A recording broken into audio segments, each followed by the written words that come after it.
Hey everyone, and welcome back to the Travel Mug podcast. Now, this week is a big deal. As you all know, Peter and I recently got back from Cuba, and Peter always does research on places we've just been. In the process of that research, he found some videos on YouTube of a traveler that had been to Cuba outside the tourist zone. And today that YouTuber is here. We are so excited this week to be sitting down to chat with Dan. Now, Dan is a travel YouTuber from Leeds, England.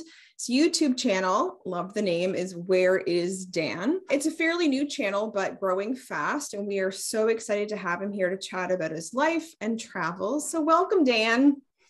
Thank you very much for having me. Thank you.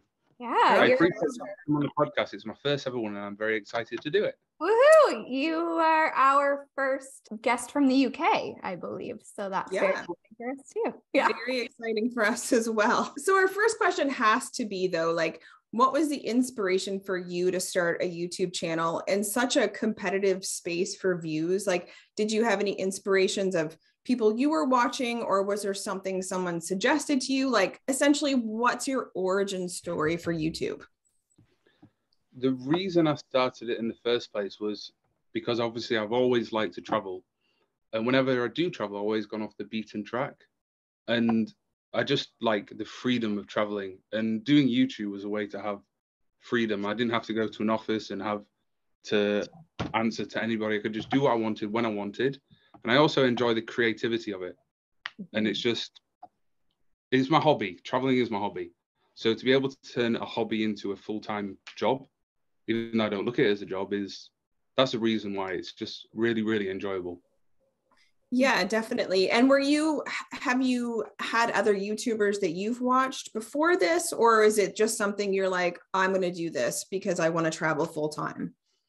Yeah, well, when I was younger, I always thought of starting a YouTube channel. Like when I was a gamer in my teenage years, I thought of doing it, but then I never really got around to doing it. And then I did see other travelers obviously making like millions of views. So I thought that's something I could do. And it is a competitive space, but I don't really look at it like that, because if I want to partake, I'm going to try my best to like kind of win the race. I'm not going to have my mind muddied by all the other competition and look at it that way. I see it as I'm just going to be persistent, keep making videos, and hopefully one day I can be at the top.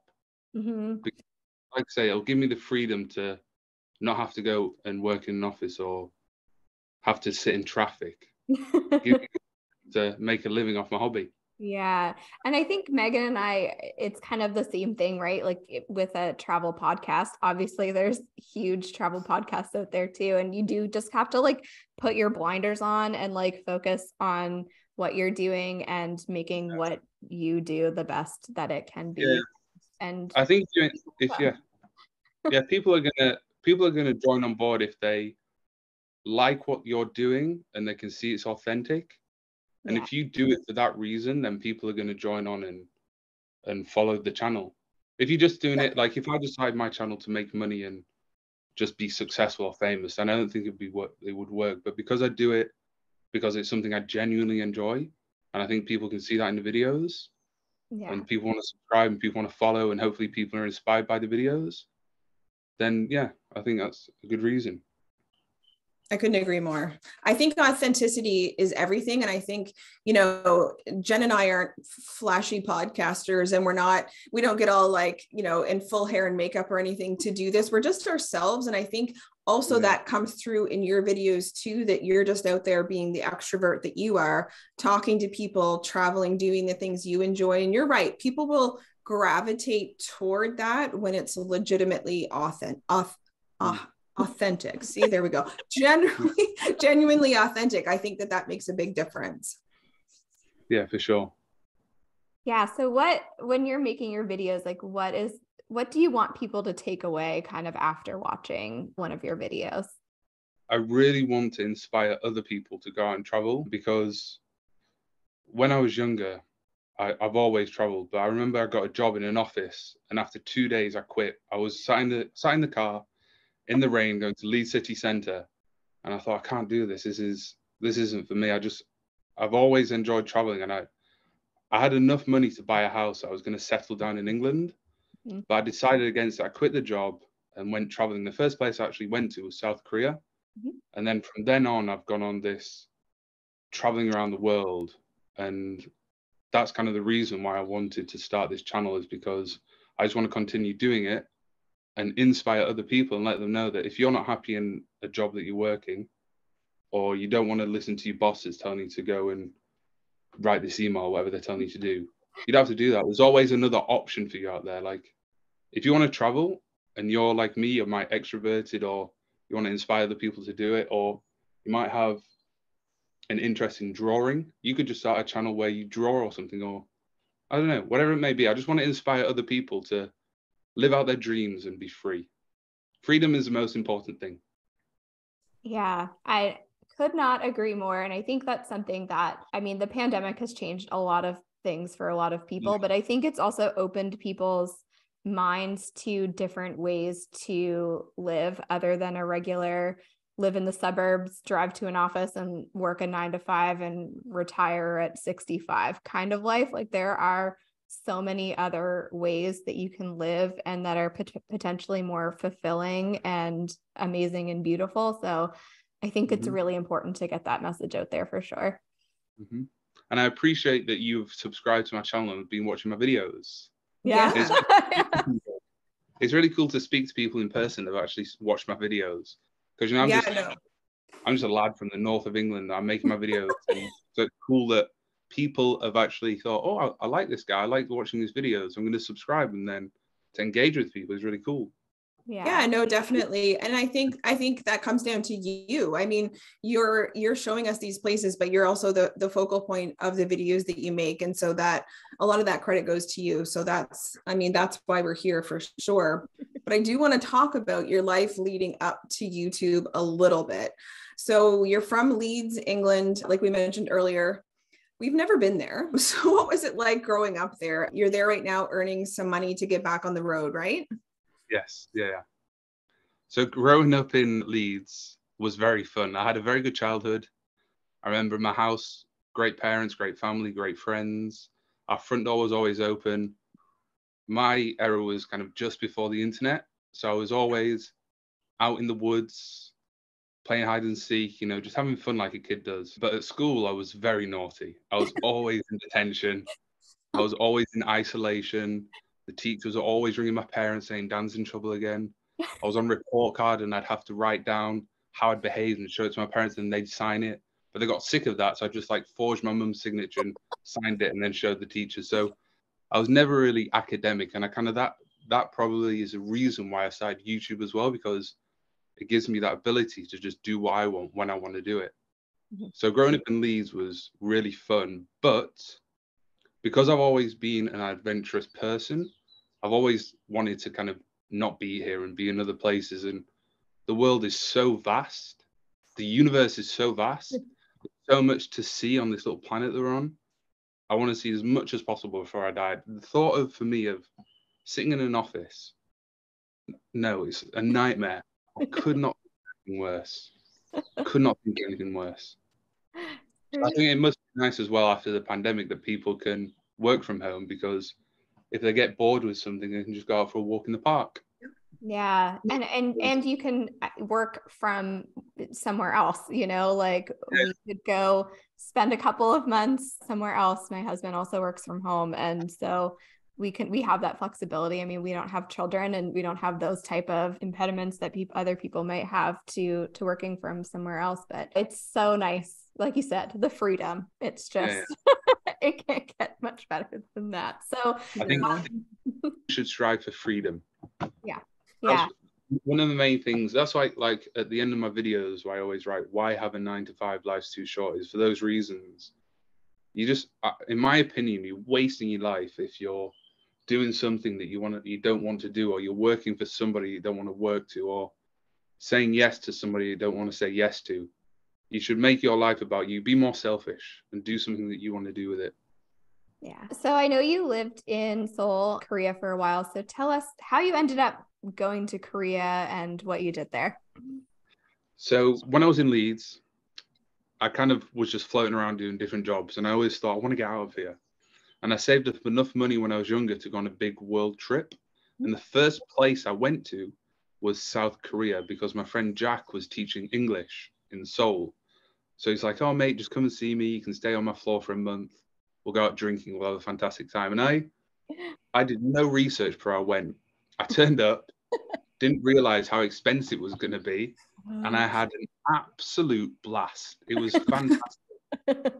And after being in Korea for a month, I went to the Philippines for a month and traveled around there. And then I went to Vietnam to see my friend Chris, who was an old neighbor. And I ended up living in Vietnam for almost a year because I went to a festival with him in Hanoi called Quest Fest. Okay. And moved in with all these people that I met at the festival, and we had motorbikes downstairs. It was a fantastic life. Lived there for a year, and I thought, that's it. I'm never going back to England. Like, after that, I didn't want to go back to England and have a job. I thought I want to live abroad or do something kind of different with my life. Right. Which leads into why I did YouTube. And then after living in Vietnam, lived in Australia, Spain, came back to England for a short period, and then went back to South Korea with the intention of staying there for a year. But obviously COVID happened, so I ended up staying for 3 years. Okay, so you were there during the height of the pandemic then? Height of it, yeah. I got there just about 2-3 months before it happened. Oh, wow. And I felt really lucky because at the time, looking back at England was in complete lockdown. Mm-hmm. Yeah. And people couldn't do anything. Whereas in Korea, we had a bit more freedom. Like the cases didn't really start to take off until towards the end of it. But actually, only 8 days ago, from when this is being filmed on the 20th of March, they've finally released and relaxed all of the mask mandates. You don't have to wear masks anywhere. Okay. They're very late to everything because when I got back to England last year, it's like COVID didn't exist at all. Yeah. So it's nice. I'm going to be going back, and it's kind of finished there as well now. So Yeah. I've kind of good. out of it. Yeah.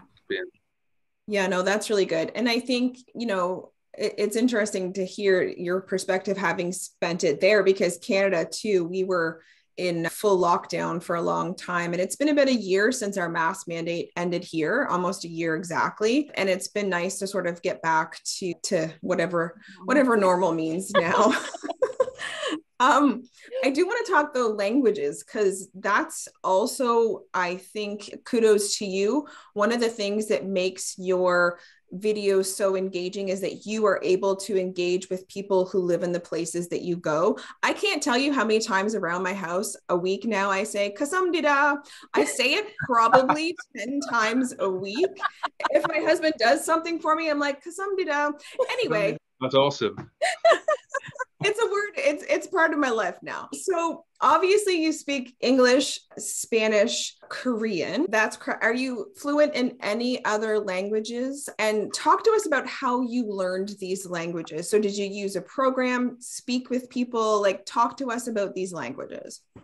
So back to school, I was never an academic, but I could easily have done very well if I'd concentrated at school, but I just never did because it was not something I wanted to do at the time. Right. But when I was, I think 18 or 19, I started going to Spain regularly, and I made lots of Spanish friends, and the only way to converse with them was by learning Spanish. And in that summer, I'd learned so much that when I got back to England, I went to a Spanish school and I went straight to elementary 2. I just missed all of elementary 1 because I'd learned so much from just speaking to people and going out drinking with them. Right. So I did that for 3 years. I'd go to Spain every summer for like 6 weeks. And then throughout the winter, I'd go to a Spanish school in England to learn. And after 3 years, I got to, I think, like the advanced level. And I stopped doing it because I was like, I can speak enough now. I'm happy with it. I did actually go back recently when I went back to England to kind of so I didn't forget it. Yeah. But people always comment on my videos and ask, how do you speak Spanish so well? And it's simply from studying. And I was just looking at my notes then because I've got a little notepad, and on my notepad, this is one that I use for like studying Korean. So I'll just like write some stuff down, and then, it's just basically studying. So the answer to most people's questions is how do I learn languages? It's from studying. There's no other way. Yeah. If anybody tells you differently, they're lying. The only way to learn a language is to study. Mm-hmm. You have to study. You have to put in the time. Yeah. You have to use it. Like, You have to use it. It's not even just studying it as in like reading. You have to use it and you have to talk to people. And I mean, I at one point in my life was very fluent in French. I did all of my junior high and high school education in French, and now I don't use it hardly at all. And I'm like, okay, you need to, like, I really do want to get myself back into using it, because like my reading comprehension is very good, but speaking it's, I mean, if you don't use it, you lose it. And that is like seriously true with languages. And that's why I chose to go to Cuba after I was in Korea, because I wanted, well, there was two reasons. I wanted to first go to a country where there was no COVID restrictions. Right. And there was a list of lots of countries. And one of them was, it was like Kyrgyzstan. So I was going to go to Kyrgyzstan. But then I also saw Cuba's on the list. And I thought, actually, I'll go to Cuba because I can practice my Spanish again. Yeah. Because number one is you have to study. But number two, actually might be even better, is to just speak to people. Mm-hmm. Yeah. I think, for me personally, actually, I think if I was in a room with a group of 5 Koreans for like 3 months, I'd be able to speak really, if they were only speaking Korean, that for me would be more beneficial than it would be to sit in a room by myself and study on a piece of paper. Because for me, it's more about, like I say, I'm not an academic. I'm more about speaking to people, and I'm also very extroverted. So it just depends how people want to study. But yeah, right. Sometimes I do study. I don't study enough like I should, but I think speaking and being in a country is very helpful as well. Mm-hmm.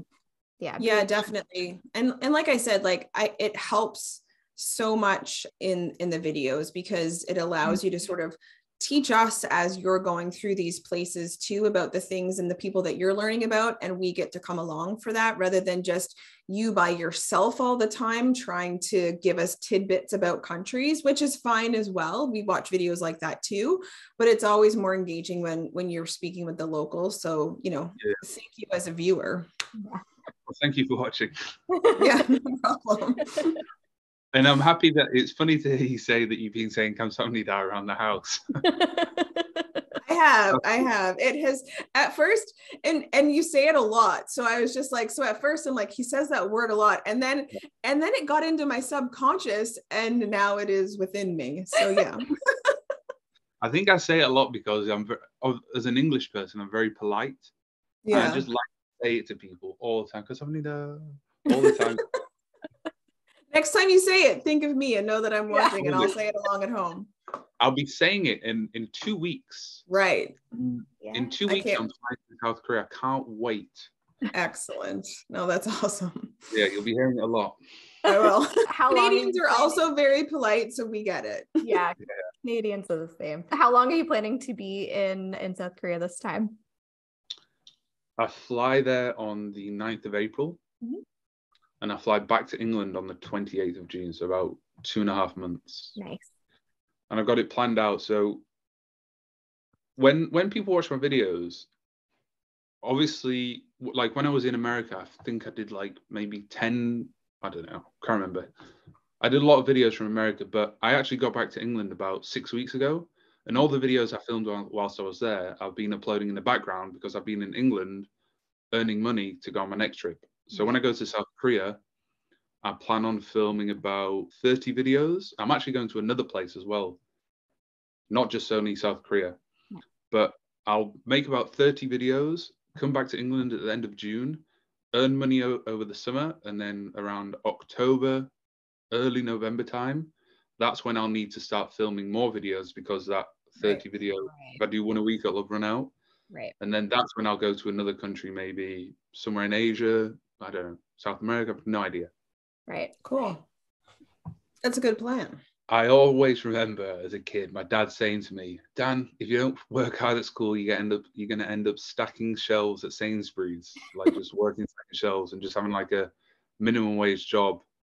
And he just used to say it all the time. And now looking back on it, that's probably why I want to be successful, because I don't want to end up just doing a minimum wage job and doing something I don't enjoy. Right. And like I say, I never got any qualifications. So the only way for me to be successful is to do something by myself. And so what I do in England is successful enough for me to fund YouTube. But I love traveling so much that I want to transition from what I do in England to be able to travel full time, or maybe a little mix of the two. I'm not sure yet, but this one's already built in England, but I want to build YouTube so that I can be free and just not have to worry about earning money to go on trips and then coming back and earning money to go on trips. I just want to be free to do it when I please. Yeah. Another big piece of what you do too is like you don't go to more traditional tourist spots. So you are out there in the Bronx walking about around Yankee Stadium. You're doing all the things. So talk to us about that piece, because it's something you also talk about a lot in your videos, is getting outside the tourist zone. So does that, and obviously there are sketchy places you've ended up, etc. So does that scare you, or is that the thrill of it for you? Like, talk to us about why that piece is also important for you. Well, when I travel, I've never really done touristy things, but for me, the touristy thing I imagine is you see a lot of people get off a bus, see a big church in the center of Barcelona, snap some photos, jump on the bus, go back, do a tour, go to bed. Like, there's no freedom in that. That's just for the people that have an office job, that want to have everything done for them on holiday, that go, get on the bus, go to the thing, go home. Whereas people that want to have a bit more freedom or are adventurous, that's why I like to do that. I have zero intention of going and doing what TripAdvisor tells me to do. I'd rather go and see the country for myself. And when I go to these like sketchy areas, if you search on Google, like Google's New York's worst neighborhood, it said it was Hunts Point, but I went to Hunts Point and all the people were super friendly. It was like I went to Tepito in Mexico and there was mixed reviews. People said it's dangerous. People were really friendly. There was a lot of police presence, but I've been to places in Europe where no one mentions how dangerous it is. They're far more dangerous than places I've been on the other side of the world. And one of the main things is, when I go on these trips, people always say to me, "Oh, we're not scared. Is it not dangerous?" Leeds on a Saturday night, is far more dangerous than places that I've been on the other side of the world. I would not go to my city in England on Saturday night at 4 a.m. because people get drunk, people carry knives, people doing drugs. It's not safe. I've seen it firsthand when I was younger. Like, it's so much worse than places I've been on the other side of the world. So it's just kind of, people have got a misconception of what the world's really like. And so that's what I want to show in my videos is, I'm going to go to this place that's sketchy, or we're going to get off the beaten track and go to see the locals, and they'll tell you what it's like. You'll really see it for what it is. So I think that's hopefully what people can see in my videos, that you go to these areas and there's far more to see and do than the typical touristy stuff. Mm-hmm. Yeah, no. And I think that's right. And I've seen a few YouTubers now go to Tepito and it's been the same experience, but some people say it's dangerous. Some people say it isn't. No one that I've seen has had a bad experience. Sure, you don't hang out there at 12 a.m. You still need to be smart about it. But I think that those are sometimes where you can find the most interesting stuff. So I agree. For sure. The characters are always the most interesting as well, the people that you meet. Yeah, no, definitely. And we, not to make a whole different segue here, but we love food on this podcast. We talk about it a lot. Recently, you had barbecue in the American South that looked amazing. But what country would you say so far in your travels has had the best food, if you can narrow it down? I'm going to guess not Cuba. Just going to throw that out. Oh my God, Cuba was the pizza worst. And that's about it. Sandwiches. No, like, I always say there's no such thing as like bad pizza, still good pizza, but that pizza looked real bad. Really bad. It wasn't even a pizza. It was like undercooked dough. Yeah. You were lucky if you had cheese, because the farm would have to bring it in from the countryside and they'd sell it when the sun was there. And it didn't even have like tomato sauce. It had some sauce, but I don't even know what it was. I think it was tomato soup from our experience. That's what it tasted like to me, was tomato soup with water. No. That's what it is. Yeah. Yes. No. All right. Best. Where's the good food? Where's the good food? Yeah, the food, because before I went to Cuba, I didn't do any research. I thought, I'm going to go there because, like I said, I don't want to go on Google and it tells me what the country's like. I'd rather go and make my own like perception of it. But the best food is 100% Korea. Yeah. South Korea is the best. I have a tradition. When I go back to Korea, this will be my third time that I've gone back. There's a place in Chosun where I eat gamjatang. It's my number one favorite food in the world, gamjatang. If anybody's going to go to South Korea and you want a recommendation, try gamjatang. It's the best. Okay. Have I either will- of you tried I Korean have food? not had it. So describe it to me. So in Korea, it's very common that the main dish is cooked on the table for everybody to eat together. Yep. And it's a big stew, spicy stew. And it's got pork spine, and it's so soft it kind of falls off the bone. And then there's big potatoes. So gamja means potato, and tang is like a big soup. So it basically means potato soup, but really it's like a pork spine stew with potatoes. There's some big green leaves that cook for so long, they're really juicy and just kind of fall apart. And I think it's sujebi. Sometimes they put sujebi, which is like a dough that cooks in the bottom, which is kind of like gnocchi in a way. Yep. And But did you just say spine? I just have to go back to that. Yeah, normally I'm a fussy eater, but it's pork spine. I think it's spine. If there's anyone Korean watching this, correct me in the comments, but I'm pretty sure it's spine. I'd love to know for sure. Yeah. I think it's fine. And when you're eating it, it falls. There's not a lot of meat, and you have to kind of get your teeth between the bones, but it doesn't sound good. And like I say, there's some things I will not eat, but gamjatang is good memories, good food, good times. I will trust you. I will trust you. You have to try it. Have either of you been to South Korea? No. No. It's also my number one country in the world I've been to. Oh, wow. You haven't been to Canada yet. That's why. Yeah. We'll do a formal invite before we end the show. Yeah. I can come to Canada and do a food tour. You should. Donaires and poutine. All right. Yeah, I want to try poutine. It's very good. Tried poutine. Yeah. Poutine, it's all the same thing. Yeah. That depends on who you ask, Meg. Yeah, true. That's so funny. So have you had any experiences when you're traveling that you didn't expect to happen? Lots. Or everything. Yeah. Constantly, all the time. That's one of the things that I enjoy about traveling, and I'm sure most people do, is how unexpected it is. And I think there's two types of travelers. There's people that travel with a plan, and then people that just kind of turn up and see what happens. I'm definitely the second. I just turn up and see what's going to happen. And I think that's when the unexpected happens, because you don't really expect anything to happen, and it's a lot more fun. But to answer the question, when I went to Vietnam, I think I was about 26, and I went to see my friend Chris, and I kind of thought I'd stay there, but I wasn't too sure. And after, I think it was like 2 or 3 weeks, I'd gone to this festival, and it was probably one of the best times of my life going to this festival. And I made so many friends that we all took a plane back to Ho Chi Minh in the south together. And I went back to their house to chill, and they lived in this huge block, and it was 4 apartments in this one building. And the middle floor was empty. And I was like, I'm going to move into it. I just need to find someone. And then randomly met a guy called Kevin in a bar, an American guy.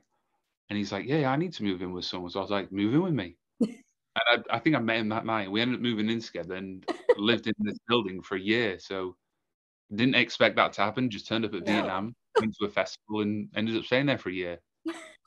Brilliant. That's so funny, because I am a recovering over planner.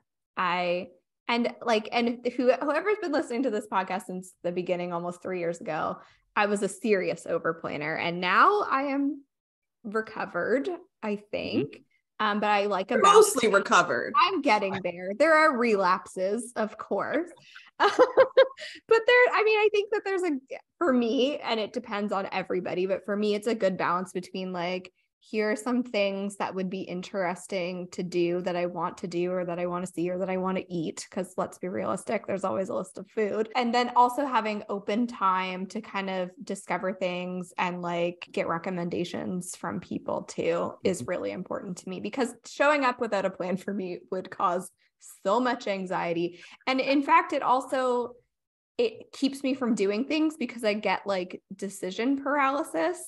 And then I'm like, I don't know what to do. I don't know what to do. It's interesting to meet someone who's like, yeah, I just show up and good things happen. Yeah, it always does. Always does. Especially like if I go to a new city. Well, when I was in Philadelphia, we only had one day there. So I thought, we park the car, I'm just going to start walking. I'm just like walking around and seeing what happens. And I do that most of the time. I just go somewhere and just start walking around, see who I meet, see what happens. Even when I'm not making a YouTube video, that's what I do. Right.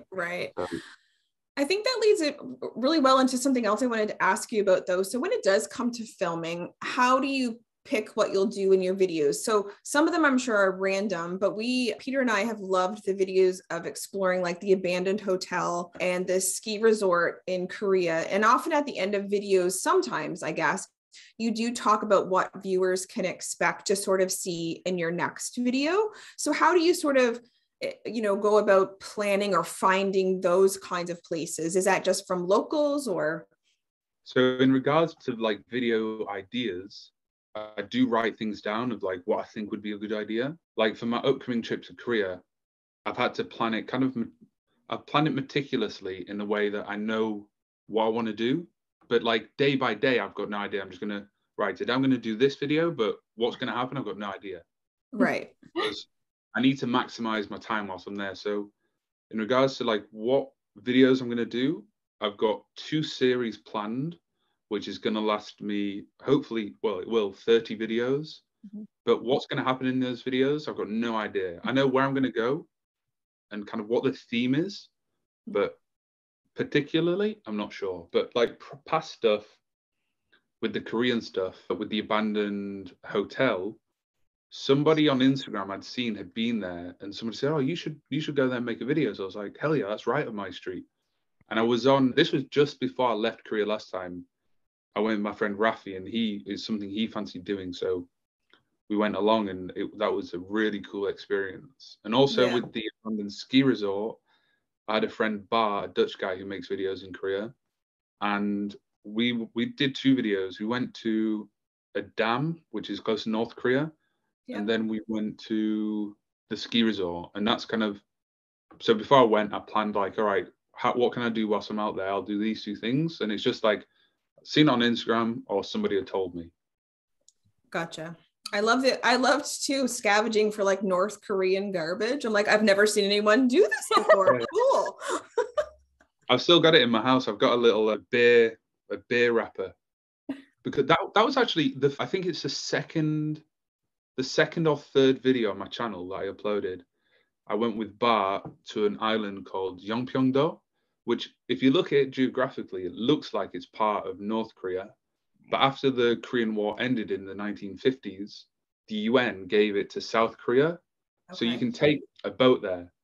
Right. But in 2010, North Korea did a missile strike and blew up the island. I think 4 people lost their lives and the whole island had to be evacuated. Mm-hmm.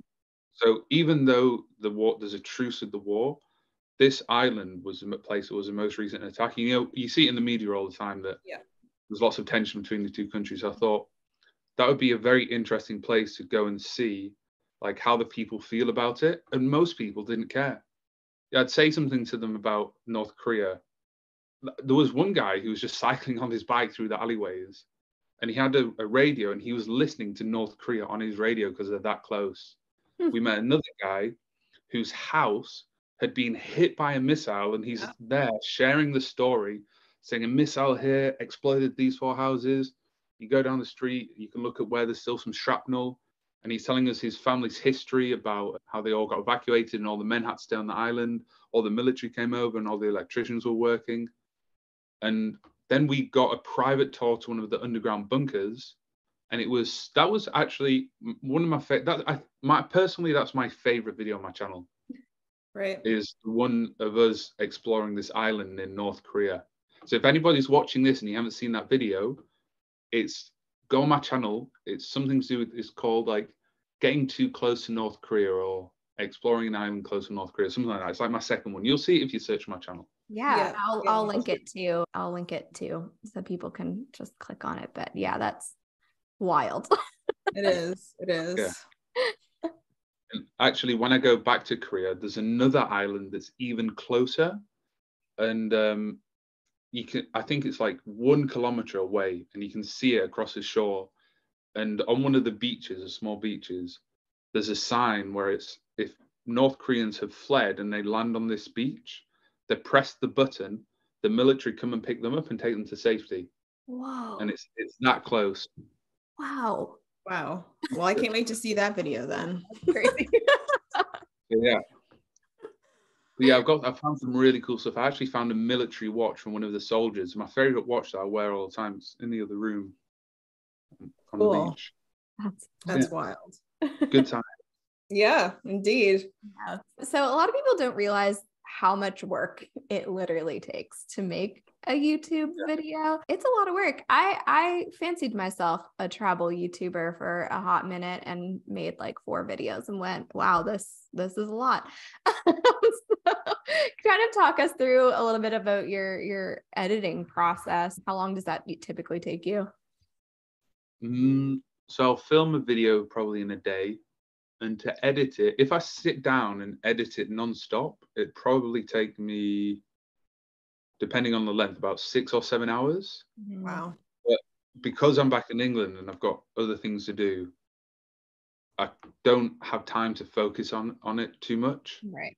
So I'm trying to like juggle 2 things at once here. Yeah. So being here is very hard. So, and especially like the next 6 months is going to be jam-packed, because it's a good question, because people will watch my videos and think, oh, Dan's just traveling all the time and he must live a luxurious life, he must be privileged and have loads of money. But the reality is I work my absolute socks off. Like, because I work for myself, when I'm in England, from the moment I wake up till basically the moment I go to sleep, I'm just working, like doing what I do, but then also editing videos, replying to comments. That's the first thing I do every morning. I wake up, make a coffee, and make it my mission to reply to every single comment.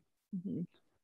But awesome. yeah, it takes a lot of work. It's a lot of hard work. Yeah. But I think it's worth it, because I think it's very gratifying. Yeah. Yeah. And I think you do just enough editing with your facts and stuff at the bottom that people aren't barraged by extra things happening, but it's applicable when you do put them in. So those are also appreciated as well, because if you don't speak about it, but it's something we could learn about as you're in that place, that is helpful. So that's a really good aspect of it. Mm-hmm. Well, that's good to know. That's some good feedback about the fun facts. That's right. That's right. What would you say has been the most surprising thing about either starting or having a YouTube channel? Meeting people, for sure. For sure. When I first went to Korea, like I say, the pandemic started just when I'd got there, and I was living in a guest house. So when I arrived there, I didn't have anywhere to stay. I didn't really have much money, so I didn't want to spend all of my money on renting somewhere, because rent's very expensive in Seoul. So I got a skateboard, went around all of the guest houses saying, can I work here? Like, I'll clean for free. So I worked in this guest house, and then everybody started to leave the guest house because of COVID.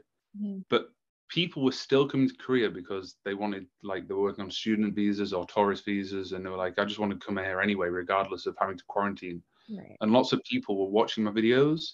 So we had this like little community. It wasn't very big. I was getting like 200, 300, 500 views on a video, but there was enough people that were commenting, and I had this really cool friendship group in Korea from making YouTube videos. I think the majority of my friends that I had in Korea were from, like, basically subscribers. Yeah. Oh, cool. I was like, and now my channel's got a lot bigger.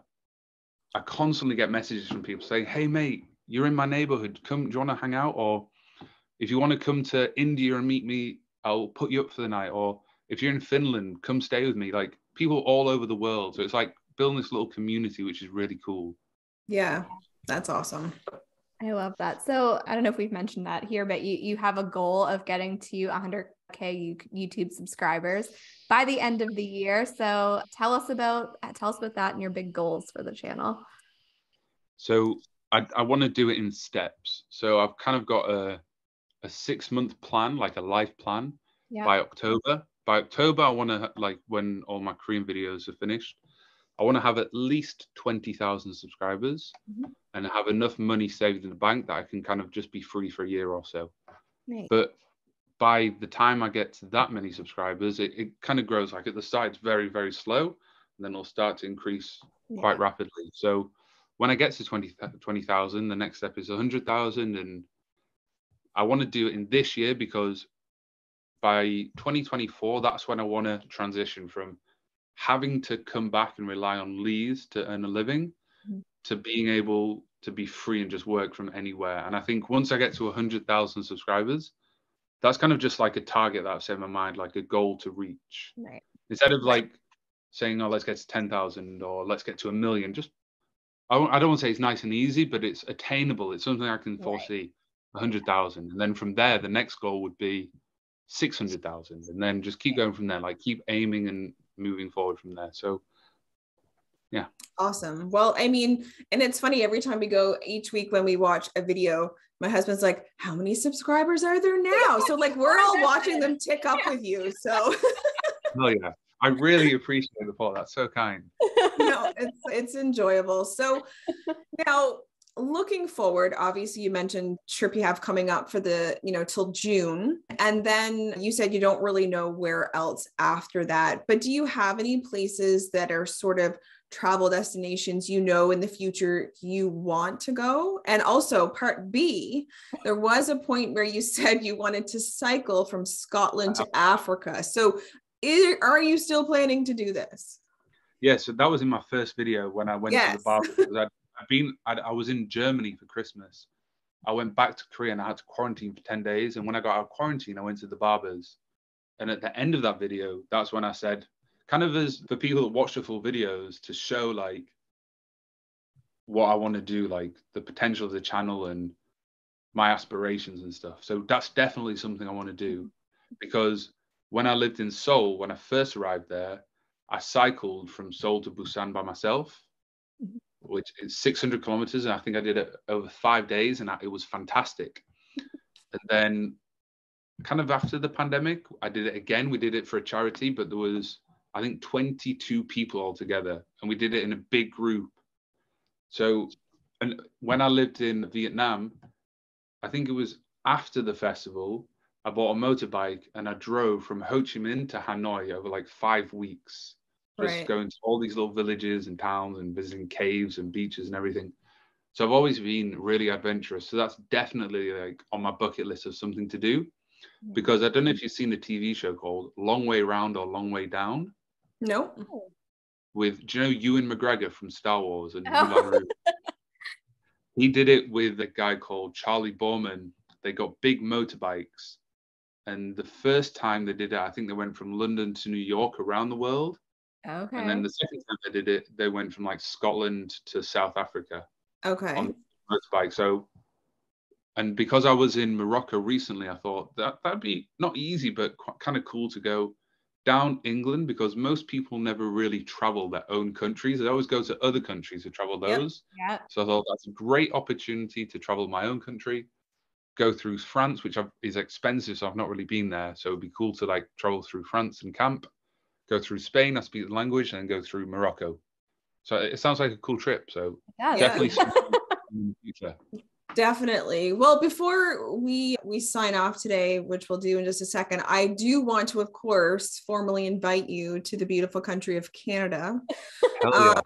Nova Scotia is amazing. You can meet some characters here, trust and believe. And my husband has already said, tell Dan, I'll take him around. So you have a tour guide, you have it all. If you want to come and visit Nova Scotia, just putting it out there. Yes. I'll definitely take you up on that. Perfect. Excellent. Excellent. Because like recently when I went to New York, Mike, who took me around Queens, shout out to Mike, he was a subscriber, a long-time viewer of the channel, and he said the same thing, like, when you're in New York, give me a shout, I'll take you around. And that was probably the highlight of my trip in America, was going around Queens, because there's so many things that I don't put in the videos that I have to edit out. Right. Like, there's so many things that happened that I can't talk about, but we had such an amazing time. But yeah. Yeah. So yeah, I appreciate the offer of inviting me to Canada. That's amazing. Of course. We'll be there. That's amazing. So if people want to follow along your adventures, where can they find you? YouTube, where is Dan? Perfect. Nice and simple. Where is he? Where is he? And right now he's in the States, and then he's going to Korea. And what about your Instagram? What's that? Where is Dan Graham? And also, people in the comments, I want to know, people like your viewers, what kind of travelers are they? Do they kind of just go with the flow, or do they like to have a plan? Let people engage with them in the comments. I want to know. That's a good question. That's a good one. I suspect a lot of our listeners are planners. Yeah, we're probably pretty pegged in with the planning group, but I would love to know for sure. Yeah, it would be interesting to know. Yeah, for sure. Thank you so much, Dan, for coming on. This was an absolute blast to get to chat with you, and I've had a great time today.